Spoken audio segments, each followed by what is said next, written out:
طبعا احنا كشباب عقدة حياتنا هي الانجليزي، سواء انت بقى بتدرس او اتخرجت او بتشتغل، دايما بتلاقي الانجليزي عائق من ايام ابتدائي. ورغم المحاولات البائسه والكورسات وتحفظ مئات الكلمات وقواعد الجرامر، تيجي بقى تتكلم تلاقي نفسك بتشاور زيس زير زي سكول بوي.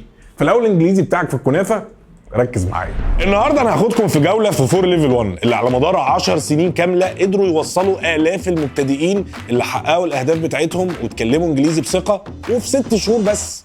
وخليني اقول لك ان نجاح فور ليفل 1 خلاهم هو الاختيار الاول لاي شخص زيرو انجليزي، والنجاح ده خلى كتير ان هو يقلدهم، فبقى فور ليفل 1 في الحته دي فعلا نمبر 1. لما وصلت فور ليفل 1 انا كنت فاكر ان انا هدخل سنتر بقى وكورس واكاديميه وقبل عبير بتاعت الانجليزي، بس اللي بيحصل هنا غير نظرتي عن كورسات الانجليزي خالص. ناس هنا بتتكلم، بتغني، بتلعب بالانجليزي، وروح المكان والاجواء كلها مشجعه جدا ان انت تحقق الهدف بتاعك. another equal L. Elephant T. T tiger. Tiger R.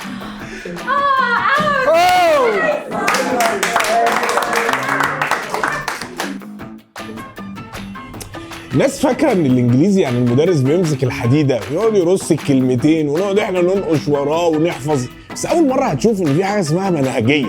المنهجيه دي اسمها ستودنت سنترد كلاس روم، بيطبقوها هنا في فور ليفل 1، بمعنى ان انت مش جاي ضيف شرف في الفصل، انت المنهج نفسه مصمم ان هو يخليك تطبق اللي انت بتتعلمه فورا، وكل مستوى ليه خطه واهداف واضحه لازم ان انت تحققها وتتنقل للي بعده. المدرسين هنا بيساعدوك ان انت تفهم مش تحفظ، لان هم عارفين ان الناس كلها مش زي بعضها، والطرق دي بتناسب نوع شخصيتك. المدرسين بيشجعوك ان انت تغلط كتير لحد لما تتكلم في اي موضوع بالانجليزي باريحيه برنس. وفور ليفل 1 بيتحدوك من اول مستوى ان لسانك هيفك، ولو ما لقيتش نتيجه هتعيد على حسابك. في ناس فاكره ان اللي بيتكلموا انجليزي دول لازم يكونوا عاشوا بره او دارسين في مدارس انترناشونال، لحد لما تدخل فور ليفل 1 تلاقيهم هنا عاملين محاكاه كامله للسفر، بس هنا في مصر يعني بعد محاضراتك في الفصل تيجي بقى تدخل على انشطه اضافيه بره الفصل تمارس فيها الانجليزي مع مجموعات تانية، تسمعوا اغاني وتشوفوا افلام وتدخلوا تحديات تقويلكم قلبكم.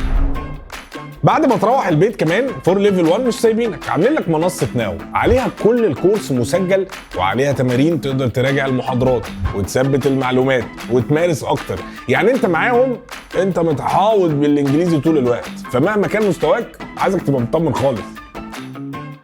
ولو مشكلتك مع الانجليزي في الوقت، في فور ليفل 1 عندهم جداول مرنه بتناسب الظروف بتاعتك، تقدر تدرس بالفروع، تقدر تدرس اونلاين، مالكش حجه. لو مشكلتك في الفلوس فتقدر تقسط مع شركائهم، ولو على الضمان فهتقدر تعيد كل المستويات مجانا لو ما استفدتش. ناقصك ايه عشان تبتدي؟